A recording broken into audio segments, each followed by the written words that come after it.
The overwhelming power of nature. Floods, storms, rising sea levels. Climate change is already altering the face of our planet. Freak weather is no longer out of the ordinary. It's becoming the norm. Our planet's ice is melting, and that changes everything. Seas will rise, cities could be submerged, and millions may die. Glacier melting is nothing unusual. Their edges melt all the time, but normally, the ice they lose at the edges is balanced by the amount of snow that falls on top. The snow compacts into new ice, so the glacier grows in the higher regions and melts at the edge. Scientists call this mass balance. Glaciers gain as much ice as they lose. This natural balance keeps the ice cap stable and sea level rise in check. For the past 10,000 years, that's how it's been. Our ice caps have been stable. The present Antarctic ice sheet accounts for 90% of Earth's total ice volume and 70% of its fresh water. It holds enough water to raise global sea level between 150 and 200 feet if completely melted. As recently as 2001, scientists predicted the Antarctic ice sheets would remain stable throughout this century. Thanks to these astonishing images, we now know the truth. Antarctica is a disaster in the making. The charts show two things. First, CO2 levels are directly related to temperature. Second, today they are rising fast. Carbon dioxide is one of the main greenhouse gases. These gases trap heat radiating out from the Earth's surface.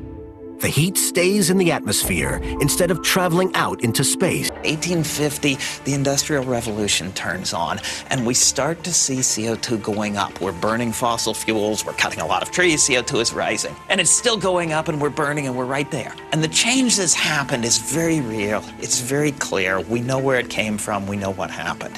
There's no question that we've changed the atmosphere.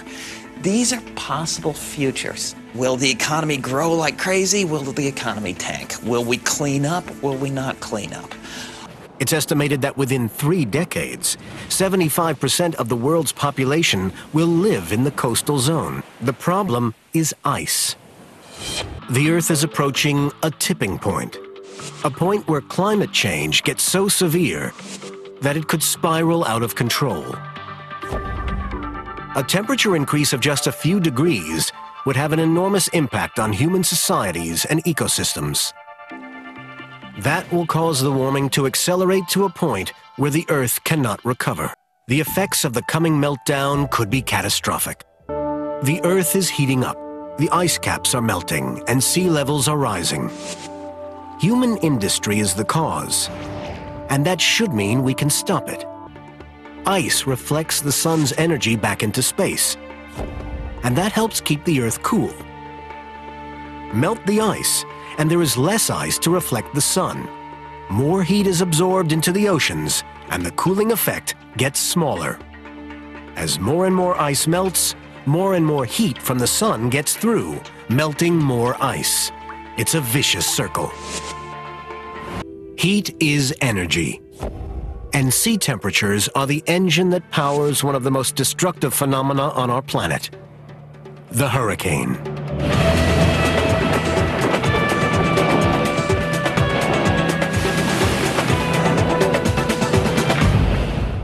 Hurricanes use water vapor coming off the sea surface as their power source. As the vapor rises, it condenses into water droplets, releasing energy as heat into the hurricane. That's what makes them grow stronger. Let me show you something really cool. This is the history of lead concentration in snow falling in Greenland. And in 1750, we're starting to use a lot of lead in the Industrial Revolution for batteries and paints and so on. And we see the lead that we're using showing up and spreading around the globe, showing up in Greenland. And we start putting it in more things. We start putting it in gasoline to make our cars work. Then we had the Great Depression, and we had World War II, and the economy goes down the tubes. And then we get really serious about putting lead in gasoline and running our motor cars around. And then we said no. We said, hey, too much lead in our cities, too much lead in paint and gasoline is making us stupid. It's making us sick. It's bad for us. We have to clean this up. And we did. We got the lead out, and it's really beautiful that this worked. And so what one sees is that we humans really can mess things up. We can foul our nest.